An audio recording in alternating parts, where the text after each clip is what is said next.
Good afternoon to our friends and visitors, and welcome back once again to the OR News broadcast for our daily English news edition. As usual, I'm Daniel Cook, your host, presenting a translated version of the news Monday through Saturday at 6 p.m. A number of businesses and owners have expressed that the Prime Minister's promise about removing a tax from certain businesses was not clear. Several days ago, the Prime Minister said that a tax of 25,000 lek would be removed from some small businesses, like vendors and craftsmen. The experts are confused about the specific meaning of this promise, since businesses in Albania are categorized in three groups based upon their level of profit. Businesses with a profit of up to 2 million lek in a year are categorized as small businesses, while those with a profit of 2 to 8 million lek are categorized as medium, and those with more than 8 million lek are categorized as big businesses. Small businesses with an income of up to 2 million lek currently pay a 25,000 lek tax every year.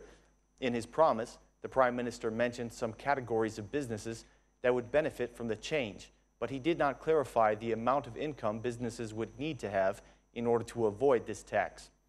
Economic expert Zef Preci says that any such project needs to be clarified as soon as possible and needs to be discussed with the stakeholders. Questioned by OR News, a Tirana barber says that he thinks the Prime Minister's plan is positive, and he hopes that it will in fact be implemented.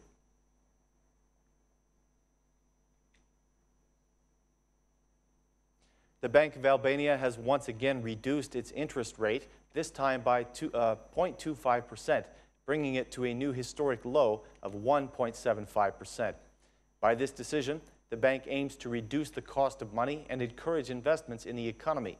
This is the 12th time that the bank has reduced its base rate of interest since September of 2011, when it began its monetary easing policy. The reduction is expected to draw a reaction from the commercial banks, which are now obligated to reduce their interest rates on loans and on new deposits.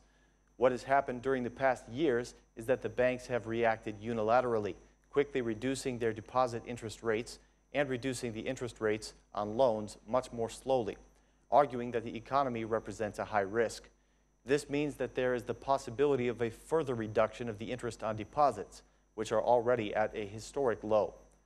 By reducing the cost of money, the Bank of Albania aims to give the economy a boost, but this may turn out to be ineffective in the conditions in which the demand for credit is low and the citizens and businesses have reduced investments out of lack of confidence in the economy.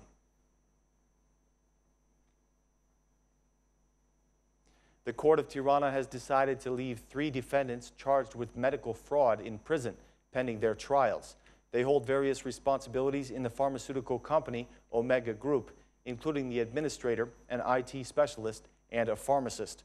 According to the prosecutors, the pharmaceutical company recorded fictitious sales for certain expensive medicines and asked for reimbursement from the health insurance fund. The administrator of the company declared that this is only a show being put on by the media to discredit the business, since it owns 45% of the pharmaceutical market.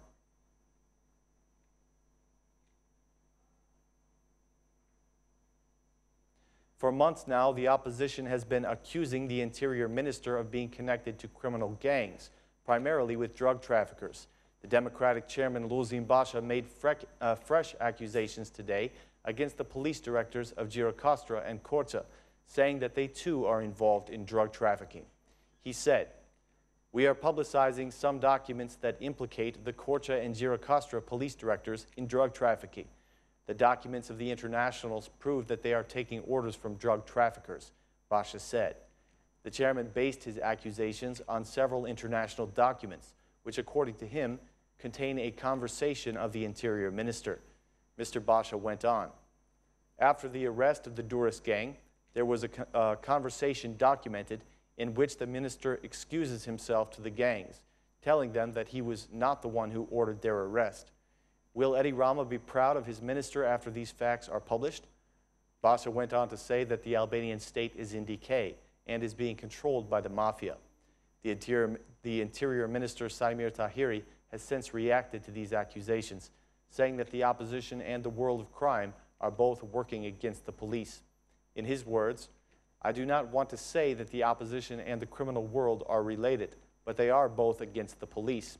Lulzim Basha was the interior minister for 2 years, and he only destroyed 58,000 cannabis plants. I have been the interior minister for 2 years, and 1.3 million cannabis plants have been destroyed. It should not be difficult to understand which one of us might be connected to the criminal world, said Tahiri.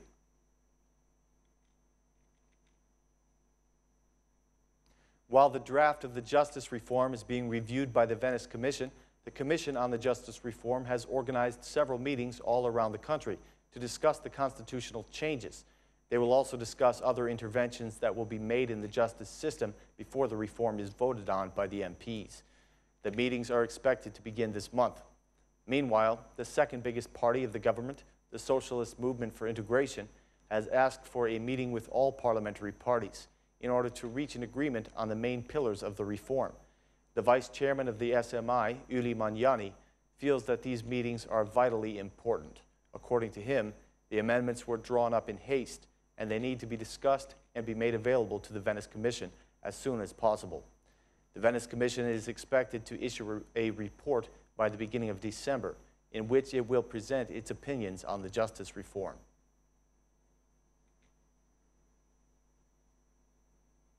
The chairman of the New Democratic Spirit made an appeal today for the constitutional changes to be comprehensive, unlike the ones that were made back in 2008.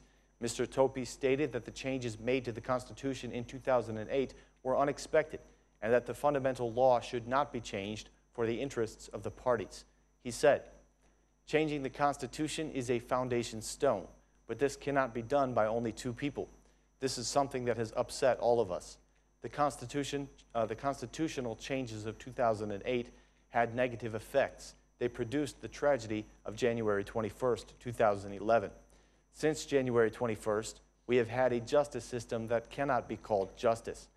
The head of state does not even believe in this justice system, and this is very grave," said Mr. Topi. The head of the New Democratic Spirit also said that the decriminalization of Parliament should have been done before the elections. He expressed that he is skeptical about the functioning of the Parliament. "Our party is not in the Parliament because the Electoral Code was not functioning. This Parliament is a monster," he said. When asked about the election system, Mr. Topi declared that the New Democratic Spirit is ready for an electoral law and that every vote should be cast in this direction.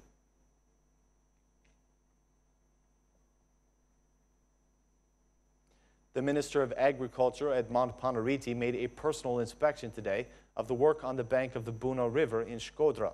The minister gave his assurance that the agricultural land will not be flooded anymore and will be protected from erosion. The work is an intervention at a critical point of the riverbank and investment of the government in the amount of 33 million lek. Minister Panariti said, "This intervention will keep the Buno River inside its bed. We will stop the floods and the systematic erosion. This is a necessary investment to avoid floods in Shkodra." The minister also commented on the city's waterworks, saying that special energy networks are needed to supply the waterworks with power. He went on, "A special network is needed, different from the one that supplies the citizens with energy. We must have energy networks dedicated solely to the waterworks." Minister Panariti also inspected the work on the irrigation channel in Koplik, an investment of 69 million lek, which will benefit 600 farmers.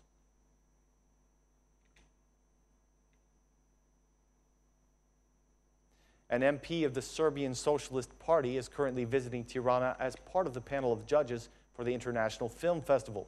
The Serbian MP, Serbian Dragojevic, is one of the most renowned screenwriters and directors in Serbian cinema.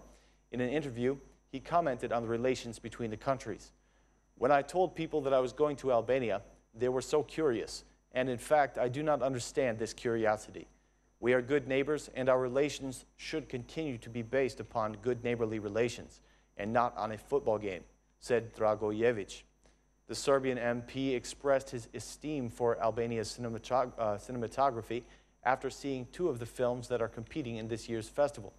The closing ceremonies and awards of the festival will be held tomorrow, November 5th. Thanks for choosing Aura News as your source for updates in English. Please join us again tomorrow at the same time for more translated news in English. Thanks. Have a great night.